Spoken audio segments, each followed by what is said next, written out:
One. तो आज के इस लेक्चर में क्लास 12 का चैप्टर 3 का एक और नए टॉपिक के बारे में बात करने वाले हैं, जिसका नाम है इलेक्ट्रिक पावर। तो चलिए आज का लेक्चर स्टार्ट करते हैं। ये इस चैप्टर का 9th नंबर का टॉपिक है, इलेक्ट्रिक पावर। तो जैसे कि आप लोग 11th क्लास में पढ़ चुके हैं कि जो पावर होता है, पावर का जो मैकेनिकल डेफिनेशन होता है वो हम लोग को पता है, power is equals to work upon time होता है ना। इसी चीज़ को यहाँ पर लिखा हुआ है, since we know that the general definition of power, power is equals to work upon time, या इसी को हम लोग लिख सकते हैं P is equals to W upon T। इसका मतलब ये है किसी वर्क को करने के लिए 1 सेकेंड में जो वर्क का अमाउंट होता है, या इसी को बोल सकते हैं यूनिट टाइम में जो वर्क का अमाउंट होता है, उसी को हम लोग क्या कहते हैं, पावर कहते हैं। एक बार और रिपीट कर देता हूँ, 1 सेकेंड में जितना हमको काम करना पड़ता है, 1 सेकेंड में जितना काम करना पड़ता है, उसी काम के अमाउंट को क्या कहा जाता है, पावर कहा जाता है। तो ये हो गया पावर का मैकेनिकल डेफिनेशन। अब इसी पावर को हम लोग इलेक्ट्रिकल पावर कब कहेंगे? तो इसी पावर को हम लोग इलेक्ट्रिकल पावर तब कहेंगे जब इसका डेफिनेशन जो है करंट और वोल्टेज के टर्म्स में हो। तो चलिए आगे देखते हैं। तो हम लोग को ऑलरेडी पता है इलेक्ट्रिक पोटेंशियल का डेफिनेशन होता है V is equals to W upon Q, और इसको हम लोग लिख सकते हैं W is equals to Q V. Q को इधर ट्रांसफर कर देंगे तो ये हो जाएगा W is equals to Q V. अब W की जगह पर इसको हटाकर हम लोग क्या कर देते हैं, क्यू वी को यहाँ पर पुट कर देते हैं। तो ये वाला इक्वेशन क्या हो जाएगा, P is equals to Q V upon T हो जाएगा। अब एक चीज़ और पता है हम लोग को, करंट का डेफिनेशन। करंट का डेफिनेशन क्या बोलता है, जो इलेक्ट्रिक चार्ज होता है और जो टाइम होता है, दोनों का रेशियो इलेक्ट्रिक करंट कहलाता है। तो यहाँ पर हम लोग क्या कर देते हैं, Q अपॉन टी को I से रिप्लेस कर देते हैं। तो इस इक्वेशन को हम लोग लिख सकते हैं P is equals to I V. अब देखिए यहाँ पर जो पावर था W अपन T था, अब यही पावर जो है इलेक्ट्रिक करंट और वोल्टेज के बीच का रिलेशन आ गया है। तो इसी को क्या कहा जाता है, इसी इक्वेशन 1 को कहा जाता है इलेक्ट्रिक पावर। ठीक है। तो किसी भी सर्किट में हम लोग इलेक्ट्रिक पावर कैसे कैलकुलेट कर सकते हैं, तो उस सर्किट में अगर जो इलेक्ट्रिक पोटेंशियल या वोल्टेज हम लोग अप्लाई किए हैं उसका वैल्यू पता चल जाए, और उस इलेक्ट्रिक पोटेंशियल की वजह से उस सर्किट में कितना करंट फ्लो हो रहा है ये अगर पता चल जाए, तब हम लोग क्या कर सकते हैं, उस सर्किट का पावर इजीली कैलकुलेट कर सकते हैं। तो इस प्रकार हम लोग इलेक्ट्रिक पावर को कैसे डिफाइन कर सकते हैं, the electric power is the product between the electric current and the electric potential is called electric power, as you seen through equation number 1। Okay, अब चलिए आगे देखते हैं। ये जो इक्वेशन नंबर 1 है, इसको और कौन कौन से तरीके से लिखा जा सकता है, इसको देखते हैं। तो चूंकि हम लोग को पता है ओम्स लॉ होता है V is equals to I R, तो यहाँ पर V को हटाकर हम लोग आई आर पुट कर देते हैं। तो ये इक्वेशन 1 क्या हो जाएगा, I ब्रैकेट में हो जाएगा आई आर। अब यहाँ पर ब्रैकेट को ओपन करेंगे तो I और I क्या हो जाएगा, I स्क्वायर हो जाएगा और ये R हो जाएगा। तो इक्वेशन नंबर 1 को हम लोग ऐसे भी लिख सकते हैं, P is equals to I square R। चलिए इक्वेशन नंबर 1 को एक और तरीके से लिखा जा सकता है, उसको भी देख लेते हैं। अब चूंकि हम लोग को पता है Ohm's law V is equals to I R होता है, तो R को जब इधर ट्रांसफर करेंगे तो हम लोग को मिल जाएगा I is equals to we upon R. अब इस V अपॉन आर, I की इस वैल्यू को फिर से हम लोग इक्वेशन नंबर 1 में पुट कर देते हैं। जब इस वैल्यू को इक्वेशन नंबर 1 में पुट करेंगे तो हम लोग को मिल जाएगा P is equals to we upon R और V। तो V और V क्या हो जाएगा, ब्रैकेट ओपन करेंगे तो V स्क्वायर हो जाएगा और ये अपॉन R जो है वैसे ही रहेगा। तो यहाँ पर इक्वेशन नंबर 1 को हम लोग ऐसे भी लिख सकते हैं, P is equals to V square upon R. तो यदि आप लोग को एग्ज़ाम में 1 मार्क्स में अगर पावर का डेफिनेशन पूछा जाए और डेफिनेशन में बोला जाए आपको कि पावर का फॉर्मूला लिखिए करंट और रेजिस्टेंस के टर्म्स में, तो आपको ये वाला फॉर्मूला लिखना है। और यदि आपको एग्ज़ाम में पूछें कि पावर का फॉर्मूला लिखिए रेजिस्टेंस और वोल्टेज के टर्म्स में, तो आपको ये लिखना है P is equals to V square upon R. और यदि आपको एग्ज़ाम में बोले 1 मार्क्स में कि पावर का डेफिनेशन लिखिए करंट और वोल्टेज के टर्म्स में, तो आप लिखना P is equals to I V. तो इस प्रकार से हम लोगों ने इलेक्ट्रिक पावर का जितना पॉसिबल फार्मूला था उतना देख लिए हैं। तो यहाँ से 3 रिजल्ट निकल के आया है। इक्वेशन नंबर 1 से हमको रिजल्ट मिला P is equals to I V, equation number 2 से हमको रिजल्ट मिला P is equals to I square R, और इक्वेशन नंबर 3 से रिजल्ट मिला P is equals to V square upon R. Here equation number 1, 2, 3 is known as electric power. और यहाँ पर जो इक्वेशन नंबर 1, 2 और 3 है उसी को क्या कहा जाता है, इलेक्ट्रिक पावर कहा जाता है। कुछ पॉइंट है, इसको नोट कर लीजिएगा। जो इक्वेशन नंबर 2 है, इक्वेशन नंबर 2 का पावर को कैलकुलेट करने के लिए यूज़ किया जाता है। कब? जब रेजिस्टेंस जो है सीरीज़ में कनेक्ट हो। जब रेजिस्टेंस जो है किस में कनेक्ट हो, सीरीज़ में कनेक्ट हो। तो इसको याद रखिएगा। दूसरा नोट ये है, इक्वेशन नंबर 3 का भी हम लोग पावर कैलकुलेट करने के लिए यूज़ करते हैं, लेकिन कब? जब रजिस्टर जो है पैरेलल में कनेक्टेड हो। रजिस्टर जो है किस में कनेक्टेड हो, पैरेलल में कनेक्टेड हो, तब हम लोग इक्वेशन नंबर 3 का यूज़ करते हैं पावर कैलकुलेट करने के लिए। तो यहाँ पर ये टॉपिक कंप्लीट होता है। आई होप ये टॉपिक आप सभी को समझ में आ गया होगा। अब चलिए आगे बात करते हैं इलेक्ट्रिकल एनर्जी की। आगे बात करते हैं, इस चैप्टर का 10th नंबर का टॉपिक होगा इलेक्ट्रिकल एनर्जी। तो ऑलरेडी हम लोग को पता है इलेक्ट्रिकल पावर क्या हो, सॉरी मैकेनिकल पावर क्या होता है, P = W/T होता है। तो यहाँ से T को इधर ट्रांसफ़र करेंगे तो हम लोग को क्या मिल जाएगा, W = PT मिल जाएगा। और ऑलरेडी हम लोग कैलकुलेट कर चुके हैं इलेक्ट्रिक पावर जो होता है P = IV होता है। तो इस वैल्यू को हम लोग यहाँ पर सब्स्टिट्यूट कर देंगे तो हम लोग को मिल जाएगा W = IVT। इसको दे देते हैं इक्वेशन नंबर 1। अब हम लोग को एक और चीज़ पता है, P = I² होता है। तो हम लोग क्या करते हैं, इस वैल्यू को हम लोग इस वाले इक्वेशन में पुट अप कर देते हैं। तो हम लोग को मिल जाएगा W = I² RT। इसको दे देते हैं इक्वेशन नंबर 2। अब हम लोग को एक और चीज़ पता है, P = V²/R। अब इस वैल्यू को हम लोग इस वाले इक्वेशन में पुट कर देते हैं तो हम लोग को मिल जाएगा W = V²/RT। तो इस प्रकार से यहाँ पर फिर हमको एनर्जी के लिए या वर्क डन के लिए हमको 3 फॉर्मूला मिल गए हैं, इक्वेशन नंबर 1, 2 और 3। अच्छा, यहाँ पर हम लोग को डिफाइन करना था इलेक्ट्रिकल एनर्जी, और यहाँ पर हम लोग क्या कैलकुलेट किए, वर्क डन। तो ऑलरेडी हम लोग 11th क्लास में पढ़ चुके हैं कि किसी भी काम को करने के लिए हमको उतना ही एनर्जी खर्च करना पड़ता है जितना काम करना पड़ता है। मतलब हम लोग ऐसा बोल सकते हैं कि हमको जितना काम करना है या जो काम करना है हमको उतनी ही एनर्जी की आवश्यकता होती है। तो वर्क डन जो है एनर्जी के इक्वल होता है, ये ऑलरेडी हम लोग देख चुके हैं 11th क्लास में। तो इस कॉन्सेप्ट से मैं क्या बोल सकता हूँ जी, यहाँ पर इक्वेशन नंबर 1 और 2 इसी को हम लोग क्या कहेंगे, इलेक्ट्रिकल एनर्जी कहेंगे। ठीक है, इलेक्ट्रिकल एनर्जी कहेंगे। तो यहाँ पर ये टॉपिक भी क्या होता है, कंप्लीट होता है। आई होप ये टॉपिक भी आप लोग को समझ में आया होगा। चलिए इस चैप्टर के नेक्स्ट टॉपिक की तरफ बढ़ते हैं, और इस चैप्टर का नेक्स्ट टॉपिक है 11th नंबर का टॉपिक है heating effect of electric current, या इसी को कहा जाता है जूल हीटिंग इफेक्ट। इसी को क्या कहा जाता है, जूल हीटिंग इफेक्ट कहा जाता है।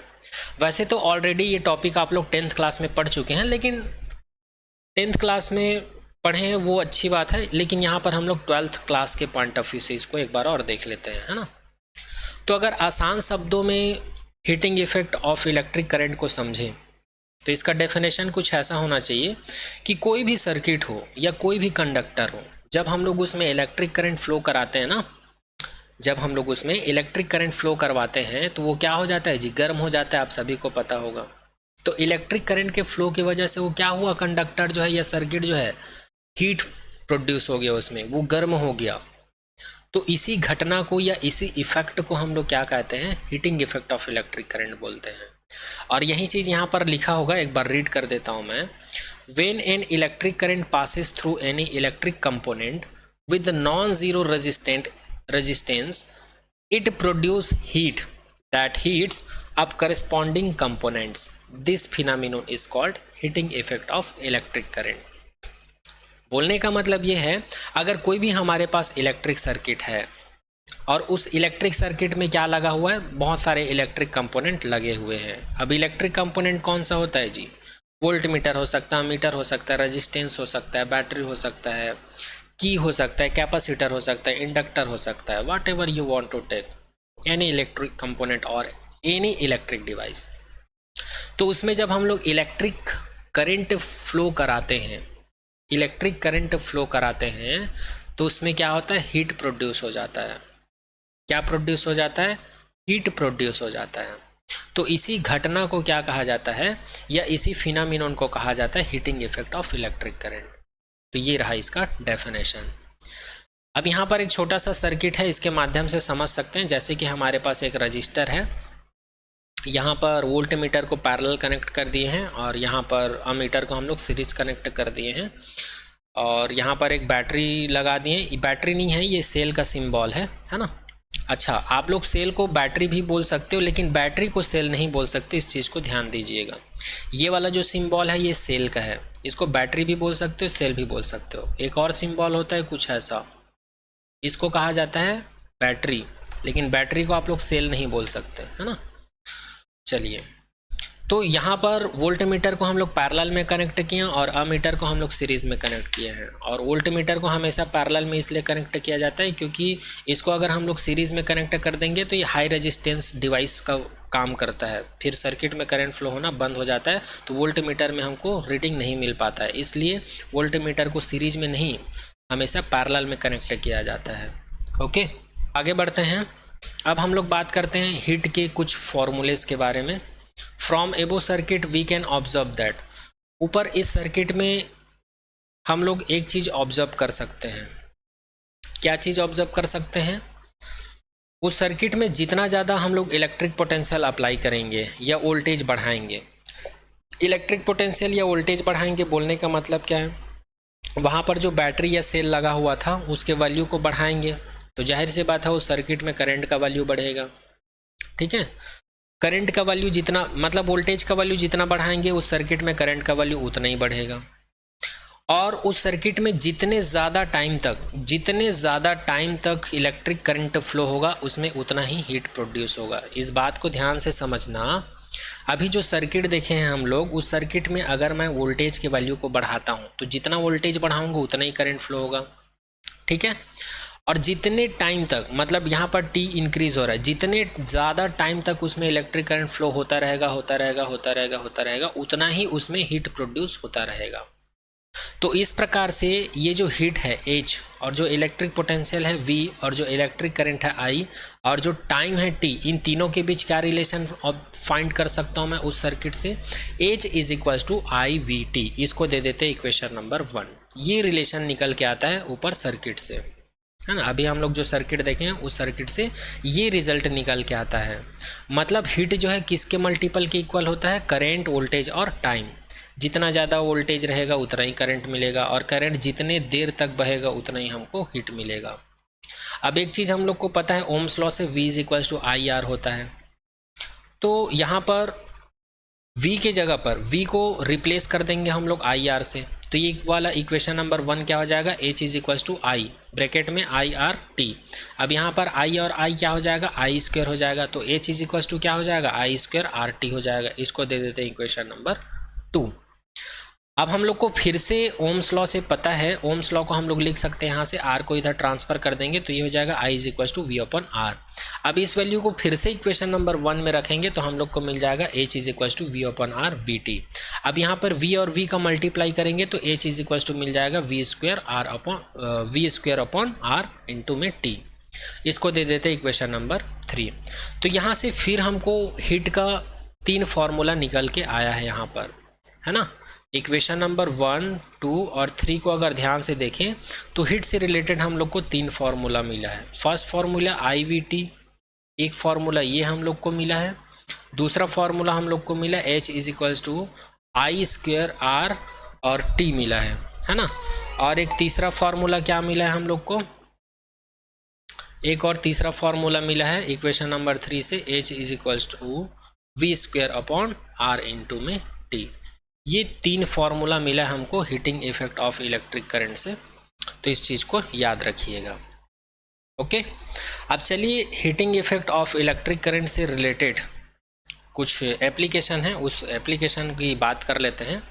तो जैसे कि आप लोग के घरों में इलेक्ट्रिक फ्यूज़ होता होगा, तो इसमें heating effect of electric current का यूज़ होता है। जैसे हम लोग के घर में शॉर्ट होता है तो इलेक्ट्रिक वोल्टेज क्या होता है? एकदम अचानक से बढ़ जाता है, बहुत ज़्यादा मात्रा में इलेक्ट्रिक करंट जो है अचानक से फ्लो होने लगता है। तो हमारे घर में जो इलेक्ट्रिक कंपोनेंट या डिवाइस लगा रहता है उसको बचाने का काम कौन करता है? ये इलेक्ट्रिक फ्यूज़ करता है।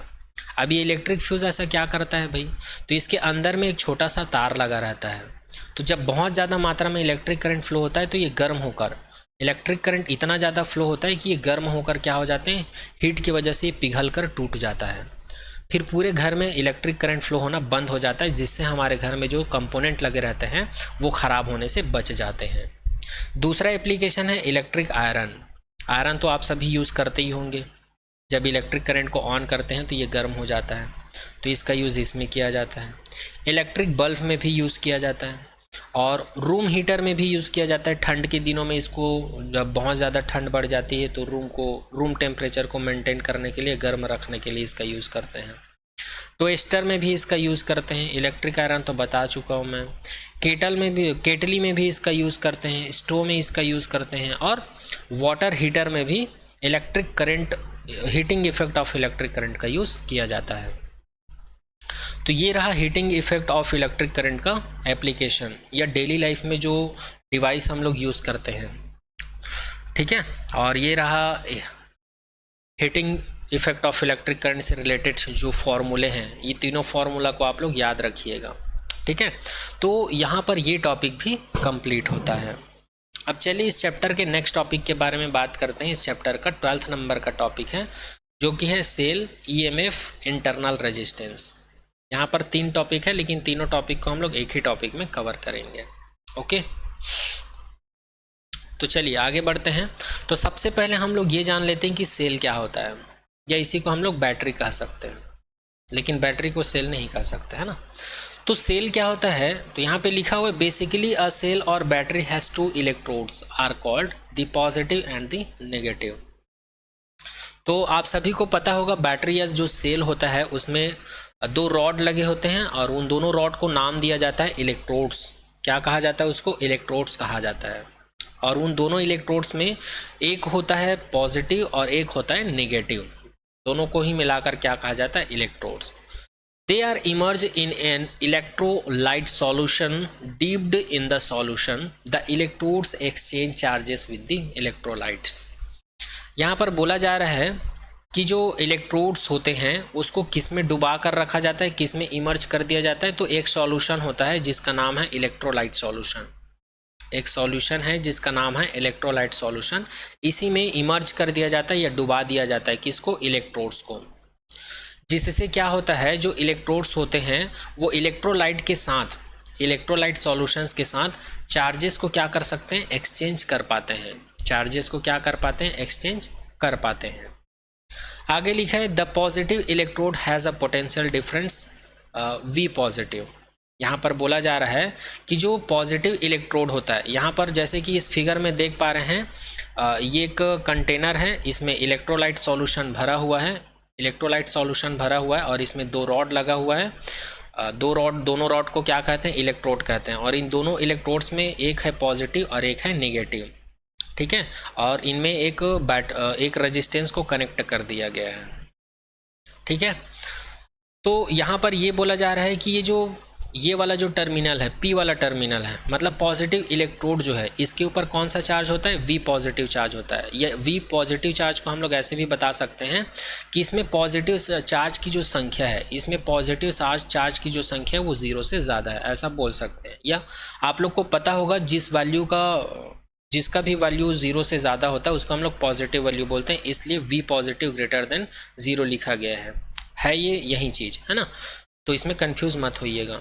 Between itself and the electrolyte solution immediately adjacent to it marks as a in the figure. जैसे कि इस फिगर में दिखाया हुआ है, ये ए पॉइंट है, यहाँ पर जो पॉजिटिव रॉड या पॉजिटिव इलेक्ट्रोड बोल सकते हो, ये यहाँ पर इलेक्ट्रोलाइट सॉल्यूशन में डूबा हुआ है और इसके ऊपर कौन सा चार्ज है? V+ चार्ज है।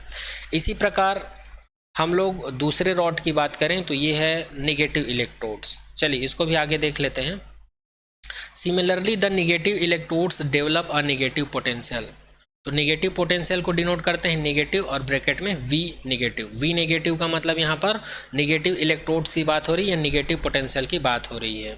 और यहाँ पर भी हम लोग इसको क्या लिख सकते हैं? V नेगेटिव ग्रेटर देन और इक्वल टू 0 लिख सकते हैं, क्योंकि इलेक्ट्रोड्स में जो नेगेटिव चार्जेस हैं वो 0 के इक्वल हो सकता है या जीरो से बड़ा हो सकता है लेकिन जीरो से छोटा नहीं हो सकता है। Relative to the electrolyte adjacent to it marks as B in figure, जैसे कि इस डायग्राम में दिखाया गया है, ये बी पॉइंट है, इसमें इलेक्ट्रोड है और इस इलेक्ट्रोड का नाम क्या है, निगेटिव इलेक्ट्रोड है, और इसमें कौन सा चार्ज है, नेगेटिव चार्ज है, और इस नेगेटिव चार्ज को डिनोट करने के लिए कौन सा सिंबल यूज़ किए हैं, वी निगेटिव यूज़ किए हैं, और ये नेगेटिव चार्ज है इसलिए सामने में नेगेटिव चार्ज कंसिडर कर लिया गया, और इसका वैल्यू क्या है, जीरो से बड़ा होगा या फिर बराबर होगा लेकिन जीरो से छोटा नहीं होगा, ऐसा बोला जा रहा है। ठीक है। और यदि सेल या बैटरी के सिंबल की बात करें तो ये सिंबल यहाँ पर देख पा रहे हैं, ये होता है सेल का सिंबल। ठीक है, चलिए अब आगे बात करते हैं। when there is no current, the electrolyte has the same potential throughout this, so that the potential difference between the positive electrodes and negative electrodes is V positive negative V negative is equals to V positive V negative, ये हमको मिल जाता है। तो यहाँ पर बोलने का मतलब ये है, अगर हम लोग अभी जो सर्किट देखे हैं, अगर हम लोग ये जो सर्किट देखे हैं, अगर इसमें हम लोग इलेक्ट्रिक करंट अप्लाई नहीं करते हैं, जैसे कि यहाँ पर आई देख रहे हैं, अभी इलेक्ट्रिक करंट फ्लो हो रहा है, बाय द वे इसमें इलेक्ट्रिक करंट फ्लो नहीं होता है, मतलब इसको सर्किट को हम लोग कनेक्ट नहीं करते, रेजिस्टेंस को कनेक्ट नहीं करते, तो इसमें क्या होता है, ये ऑफ होता, ये जो सेल है या बैटरी है ये क्या होता, ऑफ वाले कंडीशन में होता। तो इस सिचुएशंस में जो पॉजिटिव वाला इलेक्ट्रोड है, इसमें जितना पॉजिटिव चार्ज होगा, पॉजिटिव वाले इलेक्ट्रोड में जितना पॉजिटिव चार्ज होगा उतना ही निगेटिव इलेक्ट्रोड में क्या होगा, उतना ही निगेटिव चार्ज होगा, सॉरी फॉर दैट, उतना ही निगेटिव चार्ज होगा। एक बार और ध्यान से सुनिए, बाय द वे हम लोग इस सर्किट में इलेक्ट्रिक करंट अप्लाई नहीं करते इस सेल के द्वारा, तो इस सेल में जो पॉजिटिव इलेक्ट्रोड है उसमें जितना पॉजिटिव चार्ज होगा उतना ही इसमें क्या होगा, निगेटिव चार्ज होगा। तो इन दोनों इलेक्ट्रोड के बीच पोटेंशियल डिफरेंस कितना होगा जी, तो पोटेंशियल डिफरेंस निकालने के लिए हम लोग क्या कर देते हैं, इन दोनों को सबस्ट्रेट कर देते हैं। तो इन दोनों को सबस्ट्रेट करेंगे तो क्या मिलेगा, एक है पॉजिटिव और सबस्ट्रेट करेंगे तो माइनस लगा देते हैं, और दूसरा पोटेंशियल क्या है, नेगेटिव इलेक्ट्रोड में, इसमें नेगेटिव पोटेंशियल है, तो दोनों को जब डिफरेंस करेंगे तो ये माइनस और माइनस क्या हो जाएगा, प्लस हो जाएगा। तो हम लोग इसको लिख सकते हैं V plus plus V negative, और यही चीज़ यहाँ पर लिखा हुआ है, देखिए यही चीज़ यहाँ पर लिखा हुआ है, V positive minus minus V minus is equals to, ये माइनस और माइनस क्या हो जाएगा, प्लस हो जाएगा। तो ये है पॉजिटिव इलेक्ट्रोड के लिए और ये है निगेटिव इलेक्ट्रोड का पोटेंशियल। ठीक है, तो यहाँ पर इसी को कहा जाता है potential difference between the positive electrode and negative electrode, और इसी को कहा जाता है पोटेंशियल डिफरेंस, सॉरी इस पोटेंशियल डिफरेंस को क्या कहा जाता है, ईएमएफ कहा जाता है। क्या कहा जाता है, ईएमएफ। ईएमएफ का मतलब होता है इलेक्ट्रोमोटिव फोर्स, ईएमएफ का मतलब क्या होता है, इलेक्ट्रोमोटिव फोर्स, और इसको हिंदी में कहा जाता है विद्युत वाहक बल। इसको हिंदी में क्या कहा जाता है, विद्युत वाहक बल। तो यहाँ पर सेल से संबंधित, सेल या बैटरी का जो इंटरनल स्ट्रक्चर है कि उसमें क्या होता है और इसमें क्या चार्ज पाया जाता है, जब करंट अप्लाई करते हैं तब, करंट अप्लाई नहीं करते हैं तब, ये सारा चीज़ यहाँ पर हम लोग कंप्लीट कर लिए हैं।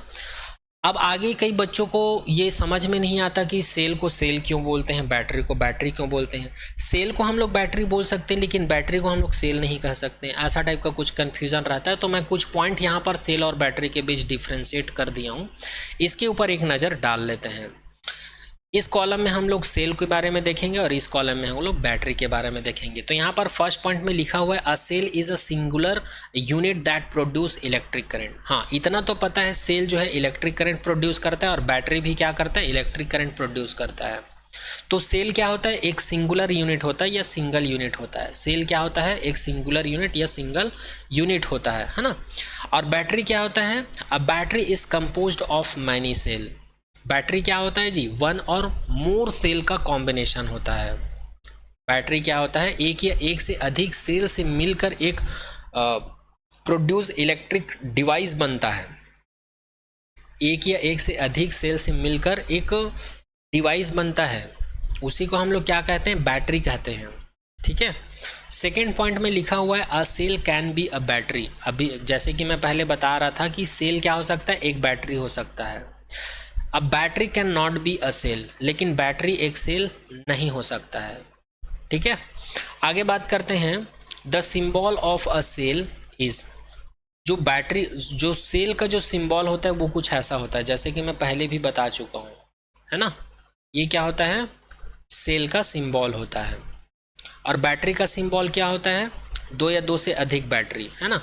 जैसे कि मैं कंसिडर कर लेता हूँ, मेरे पास ये एक बैटरी है, सॉरी ये एक सेल है, इसमें मैं क्या कर देता हूँ, एक और सेल को ऐड कर देता हूँ, इसमें क्या करता हूँ, एक और सेल को ऐड कर देता हूँ। तो इस प्रकार से ये कॉम्बिनेशन क्या हो जाएगा, ये कॉम्बिनेशन कहलाएगा बैटरी।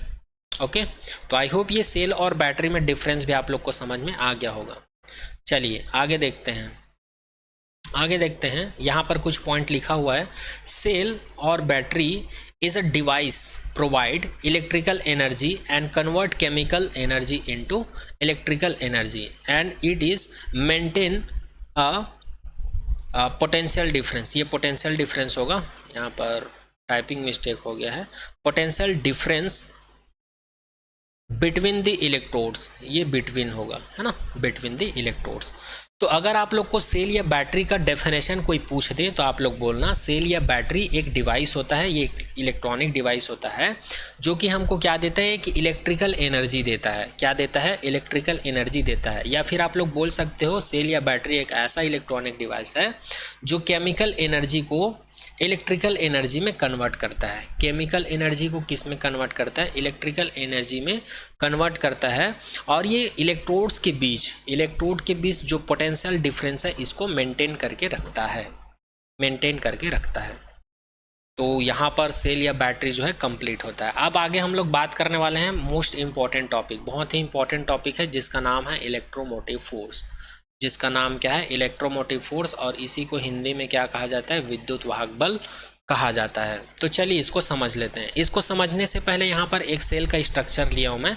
कंसिडर कर लेते हैं कि ये हमारे पास एक सेल है और हम लोग को पता है सेल में क्या होता है, दो प्लेट होते हैं, है ना। ये फर्स्ट प्लेट है और ये सेकेंड प्लेट है। फर्स्ट प्लेट को हम लोग पॉजिटिव कंसिडर कर लेते हैं और सेकेंड प्लेट को निगेटिव कंसिडर कर लेते हैं। तो यहाँ पर सेल के अंदर क्या होता है, जो निगेटिव चार्ज है इसकी वजह से पॉजिटिव चार्ज के ऊपर एक फोर्स लगता है, इसको हम लोग एफ एन कंसिडर कर लेते हैं। एफ एन यहाँ पर क्या चीज़ है, force on positive charge due to negative charge. Negative charge की वजह से पॉजिटिव चार्ज के ऊपर फोर्स लग रहा है जिसको एफ एन से डिनोट करते हैं। और कंसिडर कर लेते हैं कि ये जो पॉजिटिव चार्ज है इसके वजह से भी निगेटिव प्लेट के ऊपर भी कुछ ना कुछ फोर्स लग रहा होगा, तो इस फोर्स को हम लोग एफ ई कंसिडर कर लेते हैं। तो यहाँ पर लिख दिया हूँ force on negative due to positive plate.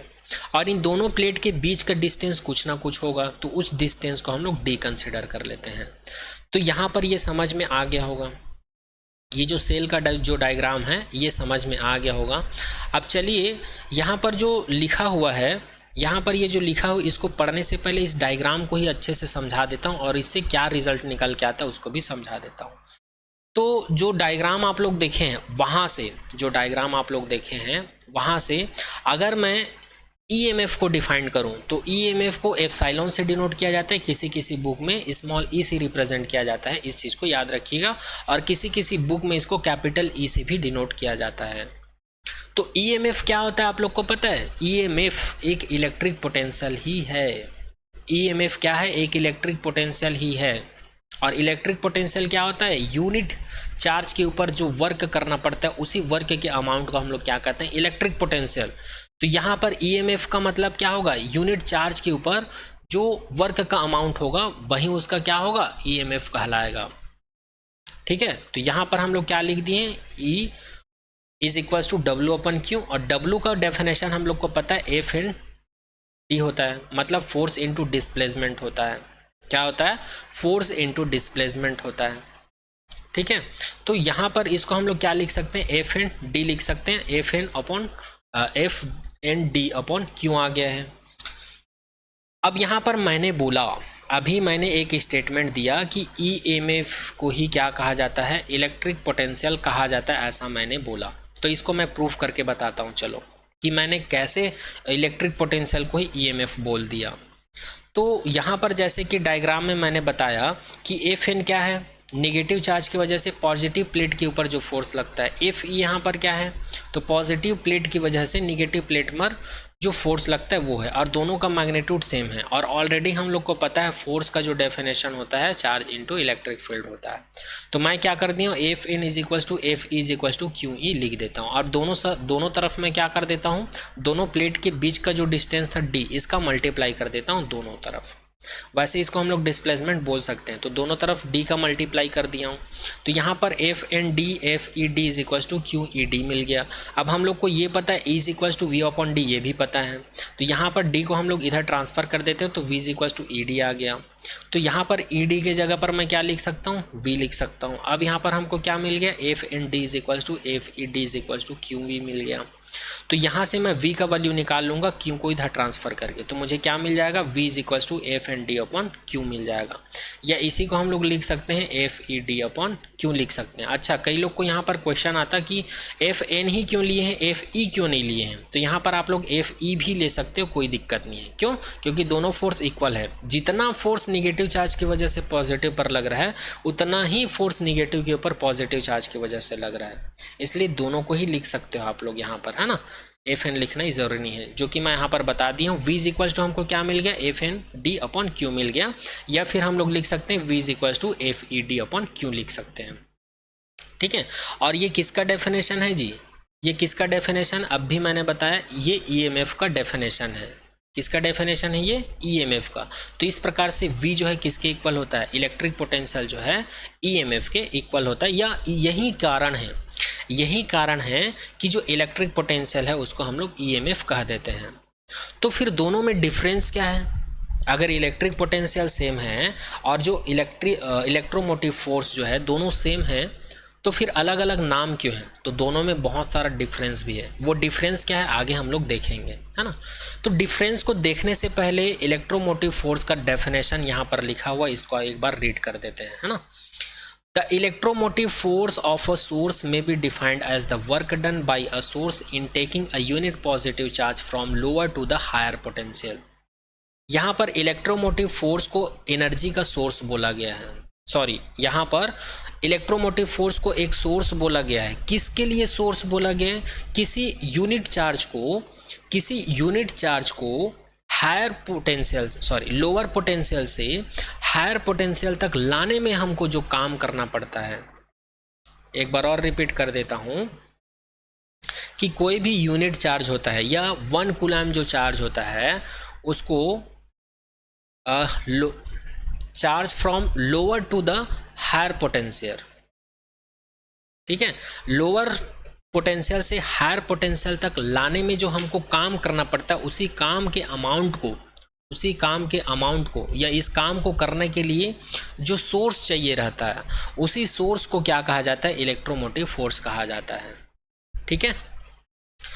या इसी को हम लोग ऐसे भी समझ सकते हैं, the EMF of source may be defined as the energy supplied by the source in taking a unit positive charge once round the complete circuit. बोलने का मतलब ये है, ईएमएफ एक सोर्स है। कैसा सोर्स है, जो इलेक्ट्रिक सर्किट होता है उसमें एक पॉजिटिव चार्ज को पूरे सर्किट में घुमाने के लिए, पूरे सर्किट में फ्लो कराने के लिए जो एनर्जी की ज़रूरत पड़ती है, वही एनर्जी का सोर्स कौन है, ईएमएफ है।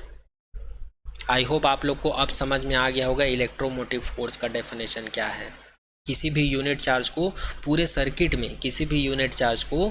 सर्किट में फ्लो कराने के लिए जिस एनर्जी की ज़रूरत पड़ती, उस एनर्जी का सोर्स कौन है जी, ईएमएफ है।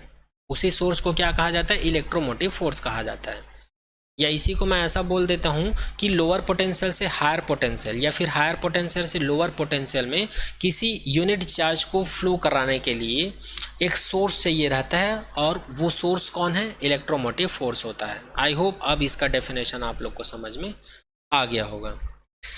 यहाँ पर एक एग्जांपल लिया हूँ मैं, यहाँ पर अभी जैसे प्रूफ करके बताया हूँ कि इलेक्ट्रिक पोटेंशियल जो है ईएमएफ के इक्वल होता है, इसको मैं प्रूफ करके बताया। इसका एक एग्जांपल यहाँ पर लिया हूँ, जैसे कि ये हमारे पास एक सेल है या बैटरी है।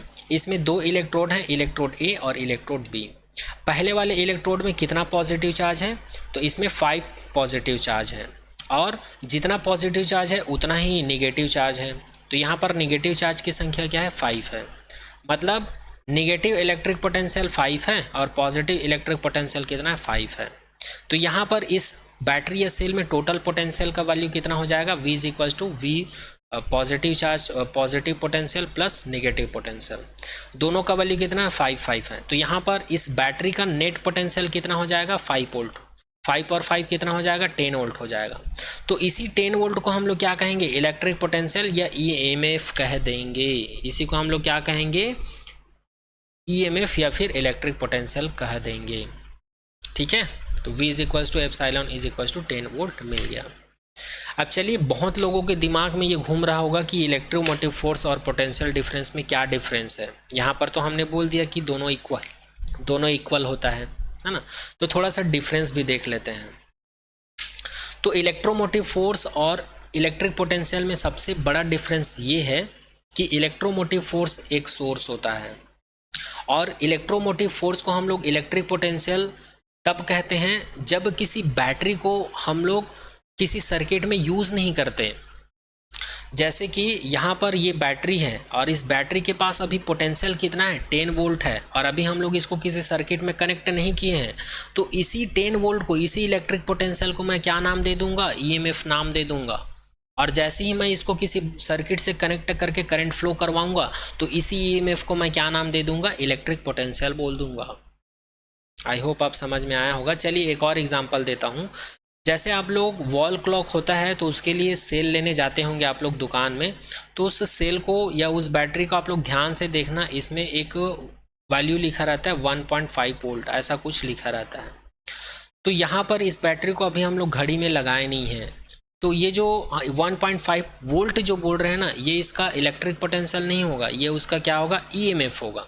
ये उसका क्या होगा, EMF होगा। और जब मैं इसको घड़ी में लगा देता हूँ या किसी सर्किट में मैं इसको कनेक्ट कर देता हूँ, उसके बाद यहाँ से इलेक्ट्रिक वोल्टेज धीरे धीरे कम होने लगेगा।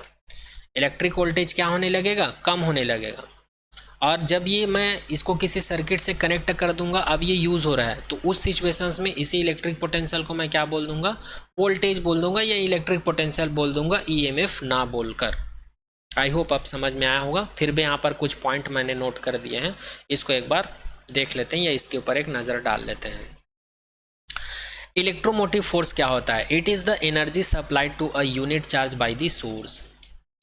सोर्स का मतलब यहाँ पर है सेल हो सकता है, बैटरी हो सकता है, या कोई भी DC सप्लाई हो सकता है, कोई भी DC सप्लाई हो सकता है यहाँ सोर्स का मतलब। तो किसी भी यूनिट चार्ज को it is the energy, electromotive force एक एनर्जी होता है। किस लिए एनर्जी होता है, supplied to a unit charge by the source. जो यूनिट चार्ज होता है उसके ऊपर अप्लाई करने का एक एनर्जी होता है, कौन, इलेक्ट्रोमोटिव फोर्स। किसके थ्रू एनर्जी अप्लाई करते हैं यूनिट चार्ज के ऊपर, तो सोर्स के थ्रू। सोर्स कौन होता है, सेल, बैटरी या कोई भी DC सोर्स। जबकि इलेक्ट्रिक पोटेंशियल डिफरेंस क्या होता है, ये एनर्जी डिसिपेटेड होता है। It is the energy dissipated as the unit charge passes through the circuit components. यहाँ पर डिसिपेटेड का मतलब होता है एनर्जी का क्षय। मतलब एक यूनिट चार्ज को पूरे सर्किट में फ्लो कराने के लिए जो एनर्जी की हानि होती है या जो एनर्जी लगता है, वो एनर्जी कौन होता है, पोटेंशियल डिफरेंस होता है। और इलेक्ट्रोमोटिव फोर्स क्या होता है, एक यूनिट चार्ज को किसी सोर्स के थ्रू किसी यूनिट चार्ज पर जो एनर्जी सप्लाई किया जाता है, वो एनर्जी कौन होता है, इलेक्ट्रोमोटिव फोर्स होता है। ये रहा फर्स्ट डिफरेंस। दूसरे डिफरेंस की बात करते हैं तो इलेक्ट्रोमोटिव फोर्स क्या होता है, कॉस होता है। क्या होता है, कॉस होता है। कॉस का मतलब होता है ये कारक होता है। क्या होता है, ये एक कारक होता है। जबकि इलेक्ट्रिक पोटेंशियल डिफरेंस क्या होता है, ये एक इफेक्ट होता है। क्या होता है, ये एक इफेक्ट होता है। नेक्स्ट लिखा है it is a present even when no current is flowing through the circuit. जैसे कि यहाँ पर मैं तुम लोग को बताया था कि इलेक्ट्रोमोटिव फोर्स ये एक एनर्जी सोर्स है। ये किसी भी सोर्स डिवाइस में तब रहता है जब वो सर्किट से कनेक्ट नहीं हुआ रहता है। ओके। इलेक्ट्रोमोटिव फोर्स क्या है, ये किसी भी सर्किट में तब प्रेजेंट होता है जब उस सर्किट में हम लोग इलेक्ट्रिक करंट सप्लाई नहीं करते और उसमें सोर्स लगा रहता है, इलेक्ट्रिक करंट का सोर्स लगा है लेकिन हम लोग उसको अप्लाई नहीं किए हैं, उस सिचुएशंस में वहाँ पर क्या होता है, इलेक्ट्रोमोटिव फोर्स होता है। It is zero when no current is flowing through the circuit, और सर्किट में जब कोई करंट फ्लो नहीं होता तो वहाँ पर इलेक्ट्रिक पोटेंशियल क्या होता है, ज़ीरो होता है। इलेक्ट्रिक पोटेंशियल क्या होता है, ज़ीरो होता है। आगे बात करते हैं, it remain always constant. Electromotive force क्या होता है, इलेक्ट्रोमोटिव फोर्स हमेशा कांस्टेंट होता है, याद रखना। जैसे कि मैंने बताया कि मार्केट से अगर हम लोग बैटरी खरीद कर लाते हैं, इसमें एग्जांपल के लिए लिखा है इसमें 1.5 वोल्ट, तो ये 1.5 वोल्ट क्या है जी, इसका ईएमएफ है जो कि क्या है, कांस्टेंट वैल्यू है ना। It does not remain constant, और जब इसको हम लोग इलेक्ट्रिक सर्किट में अप्लाई कर देंगे तो इसका जो वोल्टेज है धीरे धीरे खत्म होने लगेगा। तभी तो बैटरी को या सेल को हम लोग चेंज करते हैं क्या, क्लॉक से, जब ये ख़त्म हो जाता है तो यहाँ पर जब इलेक्ट्रिक सर्किट से इसको कनेक्ट करेंगे तो ये वोल्ट का वैल्यू जो है धीरे धीरे कम होने लगेगा। तो इसीलिए यहाँ पर लिखा हुआ है it does not remain constant. Next बात करते हैं, इलेक्ट्रोमोटिव फोर्स का जो यूनिट होता है ये क्या होता है, वोल्ट होता है, और इलेक्ट्रिक पोटेंशियल का भी यूनिट क्या होता है, वोल्ट होता है। तो यहाँ पर कोई डिफरेंस नहीं है, दोनों का यूनिट सेम है। नेक्स्ट बात करते हैं, it is always greater than the potential difference. यहाँ पर ये बोला जा रहा है कि ईएमएफ का वैल्यू हमेशा ज़्यादा होता है इलेक्ट्रिक पोटेंशियल से। अब ये कैसे पॉसिबल है भैया, हम लोग तो यहाँ पर ये बोल दिए कि इक्वल होता है। तो यहाँ पर ये मैथमेटिकली मैं बताया हूँ कि ये इक्वल होता है। इक्वल होने का मतलब ये है कि इलेक्ट्रिक पोटेंशियल को, ईएमएफ को हम लोग इलेक्ट्रिक पोटेंशियल बोल सकते हैं, ये बताया हूँ यहाँ पर। लेकिन यहाँ पर क्या बोला जा रहा है, ईएमएफ जो है ग्रेटर देन होता है वोल्टेज से।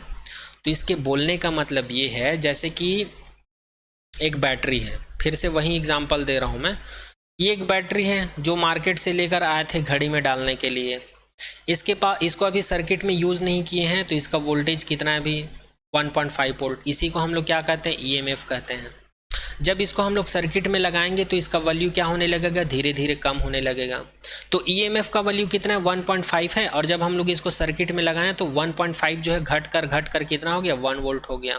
तो ये इलेक्ट्रिक पोटेंशियल होगा, क्योंकि ये सर्किट से कनेक्ट हो गया है। तो कनेक्ट होने के बाद पूरे सर्किट में जो वोल्टेज का वैल्यू है वो कितना है, 1 वोल्ट है। पूरे सर्किट में इलेक्ट्रिक पोटेंशियल या वोल्टेज का वैल्यू कितना, 1 है। अब दोनों का कंपेयर करो, 1.5 बड़ा है कि 1 बड़ा है, तो यहाँ पर 1.5 जो है ग्रेटर देन होगा 1 से। इसीलिए यहाँ पर बोला गया है कि इलेक्ट्रिक जो ईएमएफ होता है वो इलेक्ट्रिक पोटेंशियल से ग्रेटर देन होता है। आई होप आप समझ में आया होगा। और यहाँ पर बोला गया it is always smaller than the electromotive force. अब देखो भैया, यहाँ पर 1.5 वोल्ट है, इसके जरिए हम लोग इलेक्ट्रिक सर्किट में पूरा वोल्टेज अप्लाई कर रहे हैं। तो जो इलेक्ट्रिक पोटेंशियल प्रोड्यूस हो रहा है पूरे सर्किट में इस सोर्स की वजह से, वो कम ना होगा। इसीलिए यहाँ पर बोला गया है कि V का वैल्यू हमेशा स्मॉल होगा। इसका जस्ट अपोजिट है, किससे, इलेक्ट्रोमोटिव फोर्स से। नेक्स्ट डिफरेंस है, it transmits current both inside and the outside of the cell. ये करंट को दोनों तरफ फ्लो करवा सकता है, बैटरी के आउटसाइड भी और सेल के इनसाइड भी। It transmit current only between 2 point outside the cell terminal. Electric potential जो है करंट को केवल टर्मिनल पर ही फ्लो करा सकता है। जैसे कि ये एक इलेक्ट्रोड है और ये दूसरा इलेक्ट्रोड है, तो इलेक्ट्रिक पोटेंशियल जो है करंट को कहाँ से कहाँ तक फ्लो करवा सकता है, पॉजिटिव टू नेगेटिव, ठीक है। जबकि इलेक्ट्रोमोटिव फोर्स क्या होता है, ये जिस इलेक्ट्रोड में जिस सॉल्यूशन में डूबा रहता है, तो इसके अंदर भी और बाहर भी ये क्या कर सकता है, इलेक्ट्रिक करंट को ट्रांसमिट कर सकता है। अंदर बोलने का मतलब क्या है, इनसाइड बोलने का मतलब क्या है, ये किस में डूबा हुआ है, इलेक्ट्रोलाइट सॉल्यूशन में डूबा हुआ है। कौन डूबा हुआ है, ये जो इलेक्ट्रोड है ना। तो इसके अंदर भी इलेक्ट्रिक करंट को ये ट्रांसमिट कर सकता है। यहीं से तो इलेक्ट्रोड और इलेक्ट्रोलाइट सॉल्यूशन में जो चार्ज है वो इंटरचेंज होता है, तभी तो इसमें इलेक्ट्रिक पोटेंशियल प्रोड्यूस होता है। और जब हम लोग इसको सर्किट में कनेक्ट नहीं करते तो उसी इलेक्ट्रिक पोटेंशियल को हम लोग ईएमएफ का नाम दे देते हैं, और जब हम लोग इसको सर्किट में कनेक्ट करते हैं तो इसी ईएमएफ को हम लोग इलेक्ट्रिक पोटेंशियल कह देते हैं, है ना। आगे देखते हैं, इट्स सिंबल इज ईएमएफ और ई। जो इलेक्ट्रोमोटिव फोर्स का सिंबल क्या होता है, जैसे कि मैं बता चुका हूँ, ई होता है, एप्सिलॉन होता है, स्मॉल ई, तीनों ही इसके सिंबल हैं। और इलेक्ट्रिक पोटेंशियल का सिंबल क्या होता है, किसी किसी बुक में डेल वी यूज़ करते हैं, किसी किसी बुक में यू यूज़ करते हैं और किसी किसी बुक में केवल वी यूज़ करते हैं। It does not depend on the circuit resistance. अच्छा, जो इलेक्ट्रोमोटिव फोर्स है ये किसी इलेक्ट्रिक सर्किट में कितना रेजिस्टेंस लगा है, कितना कैपेसिटर लगा है, कितना इंडक्टर लगा है, उसके ऊपर ये मैटर नहीं करता। क्यों? क्योंकि इलेक्ट्रोमोटिव फोर्स, इलेक्ट्रिक पोटेंशियल होता है कब, जब हम लोग बैटरी या सेल को या कोई भी डीसी सोर्स को सर्किट से कनेक्ट नहीं किए हैं। जब सर्किट क्या ओपन हो तो फिर इसको रेजिस्टेंस कैपेसिटर से क्या मतलब रहेगा, कोई मतलब नहीं रहेगा। जबकि इलेक्ट्रिक पोटेंशियल इफेक्ट होता है, it depends on the resistance of the circuit. Circuit में अगर रेजिस्टेंस है, कैपेसिटर है, इंडक्टर है, जितने भी रेजिस्टेंस वाले डिवाइस है, जितना ज़्यादा कनेक्ट रहेगा तो इलेक्ट्रिक पोटेंशियल को करंट फ्लो करवाने में उतना ही दिक्कत आएगी। तो इलेक्ट्रिक पोटेंशियल जो है किसके ऊपर डिपेंड करता है, सर्किट में जो लगा रहता है उनके ऊपर डिपेंड करता है। क्या लगा रहता है, रेजिस्टेंस कंपोनेंट, जैसे कि रेजिस्टेंस, कैपेसिटर, ये सब लगा रहता है, उसके ऊपर डिपेंड करता है ना। चलिए आगे बात करते हैं। It is causes electric, magnetic and gravitational field. जो इलेक्ट्रोमोटिव फोर्स होता है ये इलेक्ट्रिक करंट के लिए रिस्पॉन्सिबल होता है, मैग्नेटिक फील्ड के लिए रिस्पॉन्सिबल होता है, या फिर ग्रेविटेशनल फील्ड, तीनों के लिए ही क्या रहते हैं, एक कारक का काम करता है। मेरी बात को ध्यान से सुनिएगा। जो इलेक्ट्रोमोटिव फोर्स होता है वो इलेक्ट्रिक, मैग्नेटिक और ग्रेविटेशनल फील्ड तीनों के लिए ही एक कारक का काम करता है। जबकि इलेक्ट्रिक पोटेंशियल क्या होता है, it induced only in electric field. जबकि इलेक्ट्रिक पोटेंशियल केवल इलेक्ट्रिक फील्ड प्रोड्यूस करता है।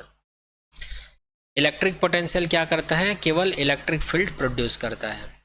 आई होप अब इतने सारे पॉइंट से आप लोग को इलेक्ट्रोमोटिव फोर्स और इलेक्ट्रिक पोटेंशियल क्या होता है ये समझ में आ गया होगा। अगर फिर भी आप लोग को इन दोनों में कुछ डाउट होगा तो आप लोग केवल एक ही पॉइंट याद रखिएगा, वो पॉइंट है जो इलेक्ट्रिक पोटेंशियल है। एक सेकंड, मैं पेन का कलर चेंज कर लेता हूँ। जो इलेक्ट्रिक पोटेंशियल है इसी को क्या कहा जाता है, ईएमएफ कहा जाता है। तो इलेक्ट्रिक पोटेंशियल को ईएमएफ कब कहते हैं, जब सर्किट क्लोज रहता है। जब सर्किट क्लोज रहता है, जो सोर्स है इलेक्ट्रिक करंट का, जो सोर्स है जैसे बैटरी, सेल या कोई भी डीसी सोर्स है, उसको हम लोग सर्किट से कनेक्ट नहीं किए हैं, तब उसके पास जो वोल्टेज होता है, जो इलेक्ट्रिक पोटेंशियल होता है, उसी को हम लोग ईएमएफ बोल देते हैं। और जब उस सेल या बैटरी या डीसी सोर्स को मैं किसी सर्किट के साथ कनेक्ट कर देता हूँ तो उसमें जो करंट फ्लो होने के लिए जो रिस्पॉन्सिबल होता है, उसमें जो वोल्टेज प्रोड्यूस होता है, उसी को हम लोग कहते हैं इलेक्ट्रिक पोटेंशियल। ठीक है, ये एक चीज़ याद रखिएगा बस। आगे बात करते हैं। आगे हम लोग बात करते हैं इंटरनल रेजिस्टेंस के बारे में। इंटरनल रेजिस्टेंस के बारे में। इसको स्मॉल आर से रिप्रेजेंट किया जाता है। तो इंटरनल रेजिस्टेंस क्या होता है, जैसे कि मैंने बताया कि सेल या बैटरी जो होता है उसमें दो इलेक्ट्रोड्स होते हैं और दोनों इलेक्ट्रोड्स जो होते हैं इलेक्ट्रोलाइट सॉल्यूशन में डूबे रहते हैं। तो सेल के अंदर भी इलेक्ट्रोलाइट सॉल्यूशंस की वजह से कुछ ना कुछ रेजिस्टेंस प्रोड्यूस होता है इलेक्ट्रिक करंट में फ्लो होने के लिए। मैं क्या बोल रहा हूँ ध्यान से सुनिएगा। जो बैटरी या सेल होता है उसमें जो दो इलेक्ट्रोड होते हैं उसको किस में इमर्ज किया जाता है, इलेक्ट्रोलाइट सॉल्यूशन में। तो इलेक्ट्रोलाइट सॉल्यूशंस की वजह से कुछ ना कुछ अवरोध प्रोड्यूस होता है करंट फ्लो करवाने के लिए किसी भी सर्किट में। उसी रेजिस्टेंस को कहा जाता है इंटरनल रेजिस्टेंस और इसको डिनोट किया जाता है स्मॉल आर से। और वही चीज़ यहाँ पर लिखा होगा, चलिए एक बार मैं रीड कर देता हूँ। The resistance offered by the electrolyte of this cell to the flow of current between its electrodes is called internal resistance of the cell. वही चीज़ लिखा हुआ है जो मैंने अभी कुछ देर पहले बताया। जो किसी भी सेल या बैटरी में जो इलेक्ट्रोलाइट सॉल्यूशन होता है, इसके थ्रू जो इलेक्ट्रोड्स हैं इसमें इलेक्ट्रिक करंट में फ्लो होने के लिए कुछ अवरोध उत्पन्न होता है। उसी अवरोध को या उसी अपोज को क्या कहा जाता है, इंटरनल रेजिस्टेंस कहा जाता है। आगे लिखा हुआ है the internal resistance of cell depend on the following factor.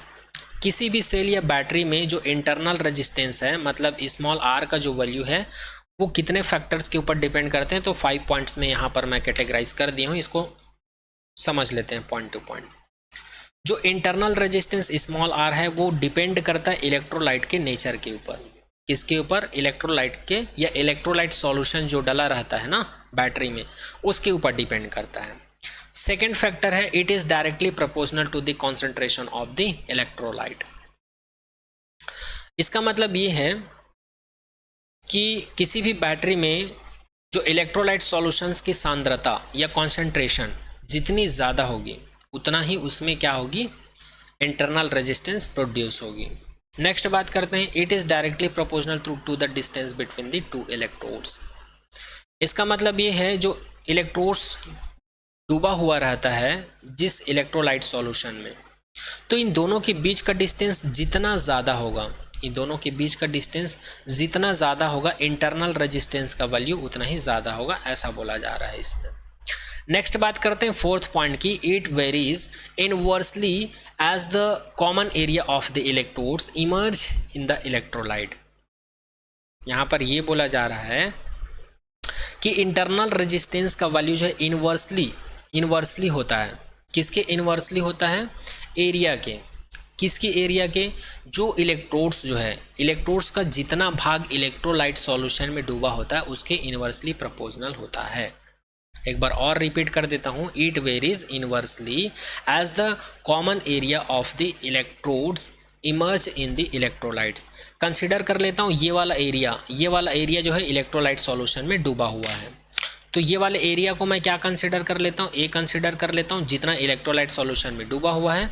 तो ये क्या होता है? इनवर्सली प्रोपोर्शनल होता है किसके? इंटरनल रेजिस्टेंस के। मतलब ये एरिया जितना ज़्यादा होगा उतना ही कम रेजिस्टेंस होगा, और ये एरिया जितना कम होगा उतना ही ज़्यादा रेजिस्टेंस होगा, ऐसा बोलने का मतलब है इस फोर्थ पॉइंट का। एक बार और रिपीट कर देता हूँ, जितना एरिया इलेक्ट्रोड्स का जितना एरिया जो है इलेक्ट्रोलाइट में डूबा रहेगा, तो वो एरिया जो है किसके इनवर्सली प्रोपोर्शनल होगा? जो इंटरनल रेजिस्टेंस है उसके इनवर्सली प्रोपोर्शनल होगा। इसका मतलब ये जितने ज़्यादा एरिया में डूबा रहेगा, मतलब एरिया का वैल्यू जितना ज़्यादा होगा, इंटरनल रेजिस्टेंस का वैल्यू उतना ही कम होगा। ठीक है, ये बोलना चाह रहा है ये फोर्थ पॉइंट। आगे बात करते हैं फिफ्थ पॉइंट की, it increase with the decrease in temperature of the electrolyte. यहाँ पर ये बोला जा रहा है जैसे ही हम लोग सेल या बैटरी को किसी सर्किट में यूज़ करते हैं तो ये इलेक्ट्रिक करंट को फ्लो करवाता है सर्किट में, तो धीरे धीरे क्या होता है, टाइम जैसे जैसे बढ़ते जाता है, जितना ज़्यादा टाइम तक इसको यूज़ करते जाते हैं तो इसमें हीट प्रोड्यूस होता है, जैसे कि इलेक्ट्रोलाइट जो सॉल्यूशन होता है वो धीरे धीरे क्या हो जाता है, गर्म हो जाता है, उसका टेम्परेचर बढ़ने लगता है ना। तो उसमें क्या होता है, रेजिस्टेंस का वैल्यू भी बढ़ने लगता है। उसी को यहाँ पर लिखा हुआ है, जो आर का वैल्यू वो इंक्रीज होता है डिक्रीज इन टेम्परेचर, सॉरी यहाँ पर मैं गलत बोल डाला। यहाँ पर जो इलेक्ट्रोलाइट सॉल्यूशन है, अगर इसका टेम्परेचर डिक्रीज होता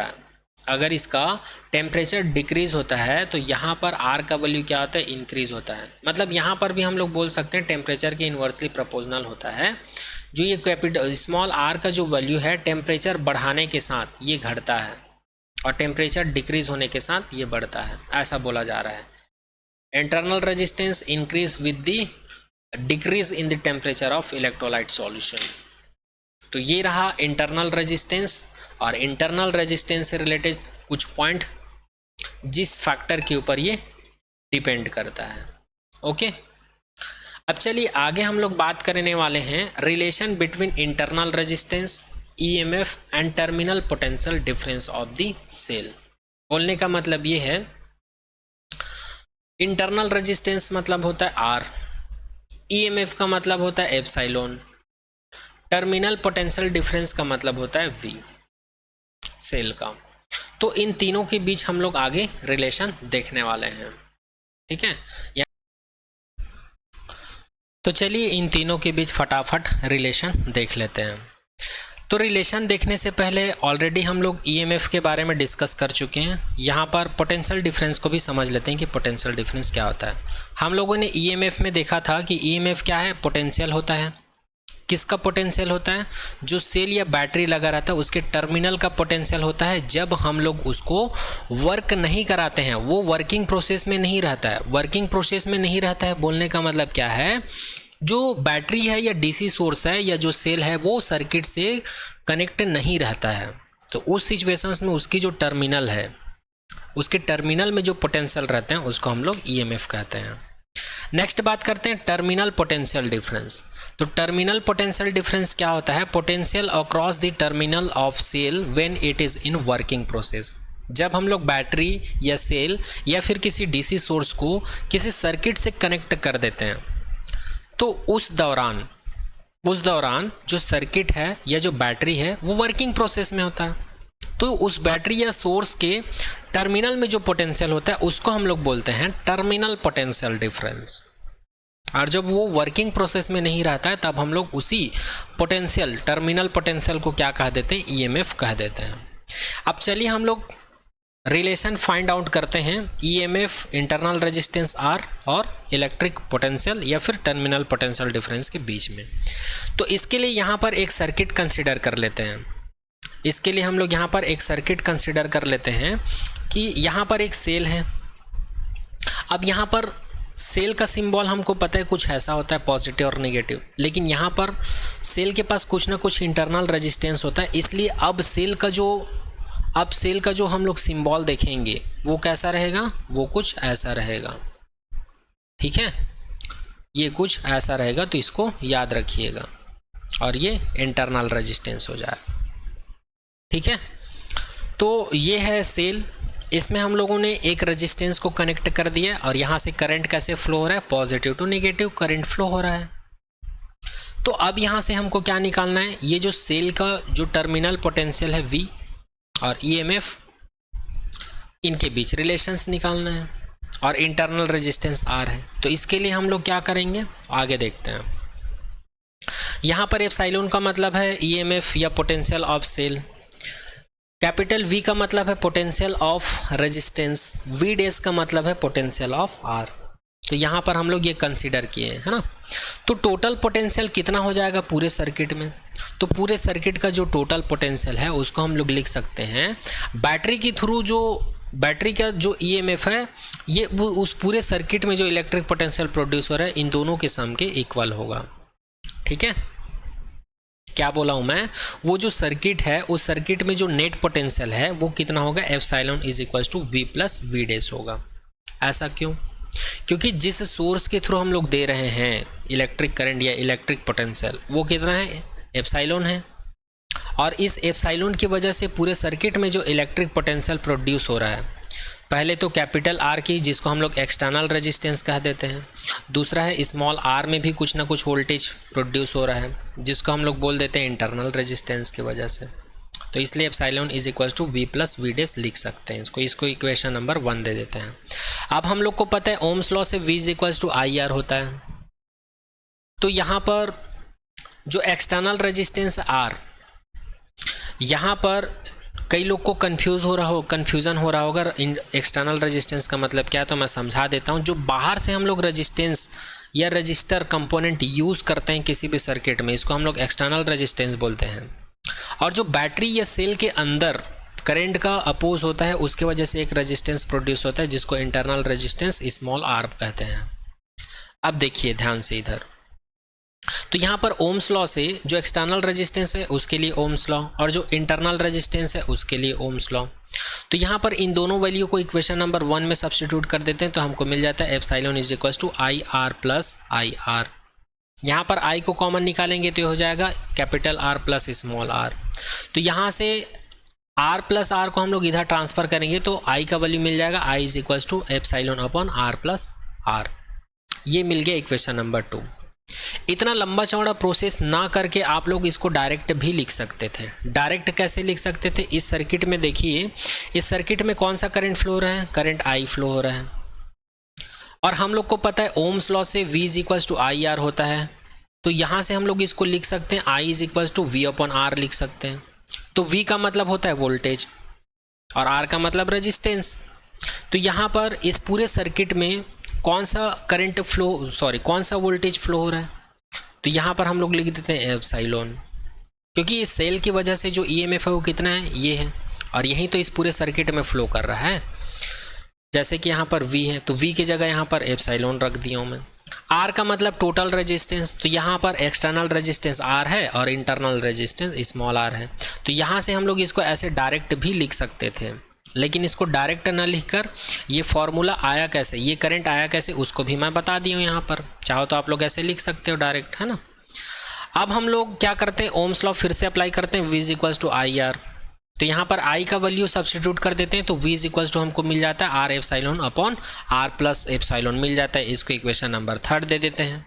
अब आगे हम लोग क्या करते हैं, ये जो इक्वेशन नंबर 1 है, तो इक्वेशन नंबर 1 को हम लोग क्या लिख सकते हैं, V is equals to epsilon minus V dash लिख सकते हैं। अब यहाँ पर V डैश का वैल्यू हमारे पास है आई आर, तो इसको हम लोग लिख देते हैं V is equals to epsilon minus I R लिख देते हैं। या इसी को मैं ऐसे भी लिख सकता हूँ, इस वाले V को इधर ट्रांसफर कर देता हूँ, आई आर को इधर ट्रांसफर कर देता हूँ, तो ये हो जाएगा epsilon minus V is equals to I R. इसको इक्वेशन नंबर A दे देता हूँ। या इसी इक्वेशंस को मैं लिख सकता हूँ, I को इधर ट्रांसफर करूंगा तो R इज इक्वल्स टू हो जाएगा epsilon minus V upon I हो जाएगा। तो फाइनली R का वैल्यू कितना मिल गया, R is equals to epsilon minus V, और I के जगह पर हम लोग क्या रख दिए, यहाँ से I के जगह पर हम लोग क्या रख दिए, R को इधर ट्रांसफर करूंगे, या ओम्स लॉ से हम लोग सीधा सब्स्टिट्यूट कर देते हैं V अपॉन R। तो ये हमको स्मॉल r मतलब इंटरनल रेजिस्टेंस का वैल्यू इतने के इक्वल होगा। या इसी को हम लोग ऐसा भी लिख सकते हैं, epsilon V minus V upon V into में R। इसको दे देते हैं इक्वेशन नंबर 4। अब यहाँ से इक्वेशन नंबर 1, 2, 3 और A और 4 यहाँ से क्या रिजल्ट निकल के आता है, तो केस 1 की बात करते हैं। यदि सर्किट ओपन है, यदि सर्किट ओपन है मतलब उसमें कोई करंट फ्लो नहीं करवा रहे हैं, उसमें कोई करंट फ्लो नहीं करवा रहे हैं, तो इस सिचुएशंस में पोटेंशियल कितना होगा। तो इक्वेशन नंबर ए को देखिए, अगर इसमें I का वैल्यू 0 कर दूं तो क्या मिलेगा, epsilon minus V is equals to 0 मिलेगा। मतलब जो है इलेक्ट्रिक पोटेंशियल जो है वो EMF के इक्वल हो जाएगा। ठीक है, सेकंड केस की बात करते हैं। From equation number A, equation number A से हम लोग बोल सकते हैं कि जो EMF है इसका वैल्यू ग्रेटर देन होता है इलेक्ट्रिक पोटेंशियल से। क्यों, क्योंकि इलेक्ट्रिक पोटेंशियल यहाँ पर क्या है, निगेटिव है और ये पॉजिटिव है।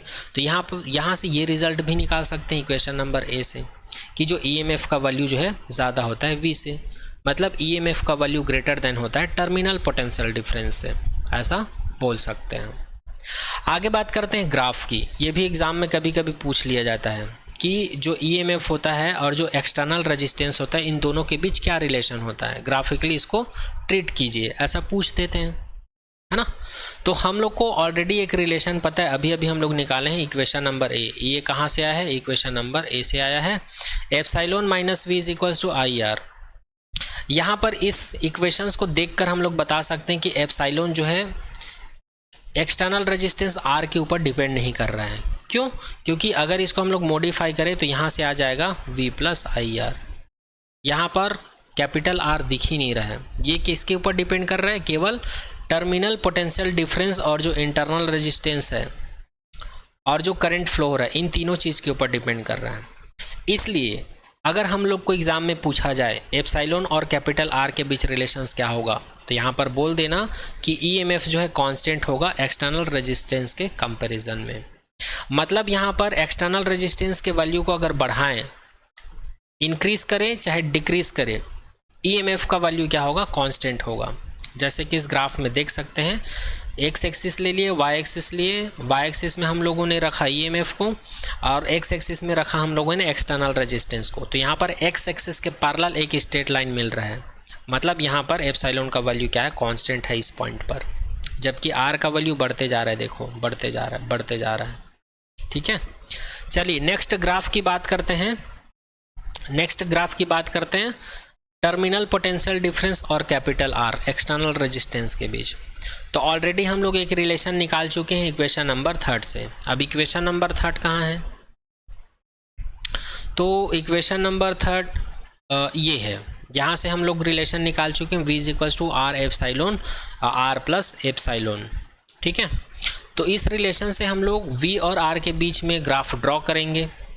तो अगर मैं इसको मॉडिफाई करूं तो ये क्या हो जाएगा, V is equals to epsilon upon R plus R और इसको मैं लिख सकता हूँ, अगर इस वाले टर्म से अगर r कॉमन निकालूँ तो ये वाला r और ये वाला r कैंसिल आउट हो जाएगा और अंदर मुझे क्या मिलेगा 1 प्लस r अपन r मिल जाएगा। ये पॉइंट आया कि नहीं समझ में? चलिए एक बार बता देता हूँ मैं। यहाँ से क्या किया हूँ मैं, यहाँ से एप्सिलॉन, नीचे r प्लस r है तो यहाँ से r कॉमन निकाला हूँ, तो यहाँ पर क्या बचेगा 1 और यहाँ पर क्या बचेगा प्लस स्मॉल r। यहाँ पर तो कैपिटल R है ही नहीं तो नीचे में कैपिटल R आ जाएगा और ये वाला R तो है ही, तो ये वाला R कैंसिल आउट हो जाएगा। बचेगा क्या, एप्सिलॉन अपन 1 प्लस r अपन r, एप्सिलॉन अपन 1 प्लस r अपन r, ये बच गया। अब इस रिलेशन को देखो, इस वाले रिलेशन को देखो, अगर यहाँ पर मैं एक्सटर्नल रेजिस्टेंस को हटा दूँ, मतलब इसके वैल्यू को मैं ज़ीरो कर दूँ, कैपिटल R मतलब एक्सटर्नल रेजिस्टेंस को वैल्यू को ज़ीरो कर दूँ, तो ये क्या हो जाएगा, अगर मैं इसको ज़ीरो कर दूँ तो पूरा पोटेंशियल ही ज़ीरो हो जाएगा। क्यों ज़ीरो हो जाएगा? क्योंकि R को जब ज़ीरो से डिवाइड करेंगे तो इनफाइनाइट आएगा और इनफाइनाइट में अगर 1 ऐड करूँ तब भी इनफाइनाइट ही आएगा और किसी भी संख्या को अगर मैं इनफाइनाइट से डिवाइड करूँ तो वो कितना आएगा, ज़ीरो। इसलिए जब R का वैल्यू ज़ीरो की ओर अग्रसर होगा तो इलेक्ट्रिक पोटेंशियल का वैल्यू क्या होगा, ज़ीरो। और यदि ये जो कैपिटल R है एक्सटर्नल रेजिस्टेंस है वो इंटरनल रेजिस्टेंस के इक्वल हो जाए तब ये दोनों इक्वल होगा तो कैंसिल आउट हो जाएगा, तो ये 1 हो जाएगा, 1 और 1 2 हो जाएगा। तो यहाँ पर इलेक्ट्रिक पोटेंशियल हमको टर्मिनल पोटेंशियल डिफरेंस कितना मिल जाएगा, एप्सिलॉन अपॉन 2 मिल जाएगा। जब कैपिटल R को रिप्लेस करके स्मॉल r रखूँगा तो स्मॉल r कैंसिल आउट होकर यहाँ 1 आ जाएगा और 1 और 1 कितना हो जाएगा, 2, तो ये हो जाएगा एप्सिलॉन बाई 2 हो जाएगा। इसी प्रकार अगर मैं एक्सटर्नल रेजिस्टेंस को हाई रेजिस्टेंस वाला एक्सटर्नल रेजिस्टेंस कनेक्ट कर देता हूँ किसी सर्किट में, तो R का वैल्यू यहाँ पर इनफाइनाइट ले लेते हैं, तो यहाँ पर V का वैल्यू जो है इसके इक्वल हो जाता है। अब कैसे इक्वल होगा, तो अगर मैं इसका वैल्यू क्या लूँ, R का वैल्यू इनफाइनाइट लूँगा, तो किसी भी संख्या को इनफाइनाइट से डिवाइड करोगे तो उसका वैल्यू क्या होगा, ज़ीरो होगा। R को अगर मैं इनफाइनाइट से डिवाइड करूंगा तो क्या होगा जी, ज़ीरो ही ना आएगा। अब ये वैल्यू ज़ीरो हो जाएगा तो यहाँ पर क्या बचेगा, एप्सिलॉन अपन 1, एप्सिलॉन अपन 1 मतलब एप्सिलॉन, तो ये हो जाएगा इलेक्ट्रिक पोटेंशियल इसके इक्वल हो जाएगा। अब ये तीनों कंडीशन से क्या रिजल्ट निकलता है, अब ये जो तीनों कंडीशन है इससे हम लोग V और R के बीच ग्राफ ड्रॉ करेंगे तो हम लोग को कुछ ऐसा देखने को मिलेगा। यहाँ पर आप लोग देख पा रहे हैं एक्स एक्सिस में हम लोगों ने रखा है कैपिटल R को, वाई एक्सिस में रखा है कैपिटल V को, और यहाँ पर ओरिजिन पॉइंट पर क्या है, R का वैल्यू ज़ीरो है। ओरिजिन पॉइंट पर क्या है जी, R का वैल्यू ज़ीरो है। तो जब R का वैल्यू ज़ीरो होता है तो V का वैल्यू भी क्या होता है, ज़ीरो। मतलब इस पॉइंट पर क्या है, V का वैल्यू भी ज़ीरो है और R का वैल्यू भी ज़ीरो है। और जब हम लोग R का वैल्यू को स्मॉल r के इक्वल कर देते हैं, मैं कंसिडर कर लेता हूँ इस पॉइंट पर क्या है, स्मॉल r जो है कैपिटल R के इक्वल है, तो इस पॉइंट पर जो इलेक्ट्रिक पोटेंशियल है इसका वैल्यू क्या हो जाता है, हाफ हो जाता है। क्या हो जाता है, टर्मिनल पोटेंशियल वैल्यू का जो वैल्यू है, टर्मिनल पोटेंशियल डिफरेंस का जो वैल्यू है वो EMF का हाफ हो जाता है, ठीक है। और जब R का वैल्यू इनफाइनाइट हो जाता है, इस वाले R का जो वैल्यू है इनफाइनाइट हो जाता है, जैसे कि इस पॉइंट से ये ऐसे इनफाइनाइट हो गया है, इनफाइनाइट, तो इस सिचुएशंस में ये किसके इक्वल हो जाता है, ये जो टर्मिनल पोटेंशियल डिफरेंस है ये EMF के इक्वल हो जाता है इस पॉइंट पर, ठीक है। तो इस प्रकार हमको V और R के बीच कैसा ग्राफ देखने को मिलेगा, कुछ ऐसा ग्राफ देखने को मिलेगा। कुछ पॉइंट तक ये R का वैल्यू बढ़ने पर V का वैल्यू बढ़ेगा, ज़ीरो होने पर ज़ीरो होगा और इनफाइनाइट होने पर ये EMF के इक्वल हो जाएगा।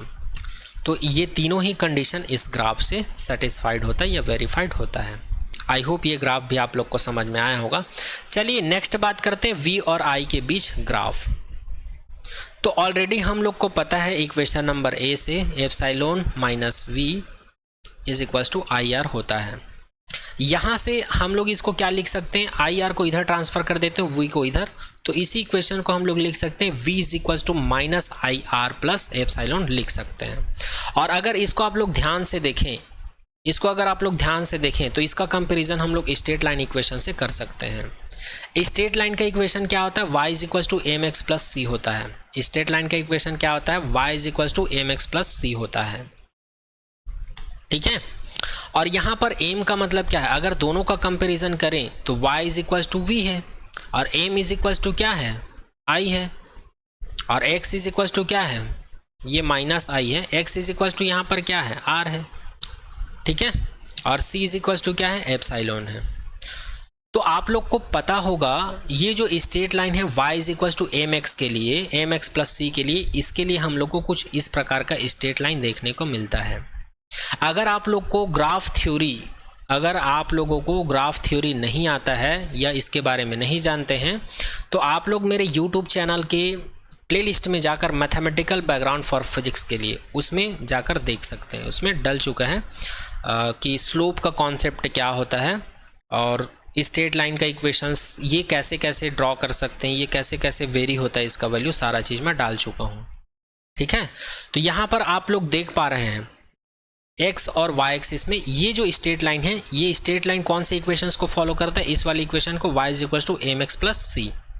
जहाँ पर ये जो स्लोप है, m को क्या कहा जाता है जी, स्लोप। ये जो स्लोप है ये किसका वैल्यू है, m का वैल्यू है। और यहाँ पर ये वाला जो वैल्यू देख पा रहे हैं ना, ये वाला जो वैल्यू देख पा रहे हैं, ये c का वैल्यू है और ये m का वैल्यू है, ठीक है।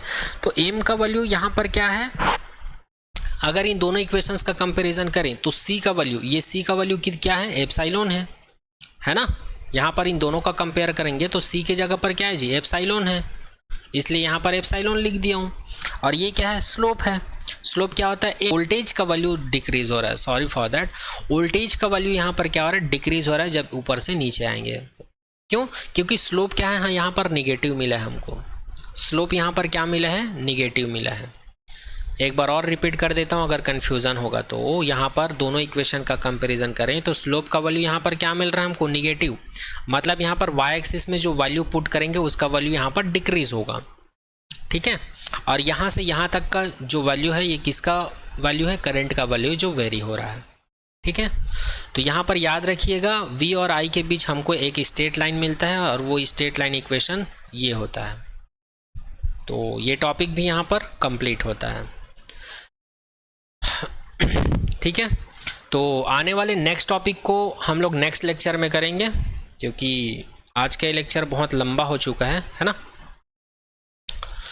तो आज के इस लेक्चर में अगर आप लोग को कुछ डाउट रह जाता है तो आप लोग कमेंट सेक्शन में कमेंट कर दीजिएगा, ठीक है। तो आज के लेक्चर में यहीं तक, मिलते हैं आने वाले नेक्स्ट लेक्चर में एक और नए टॉपिक के साथ। Thank you.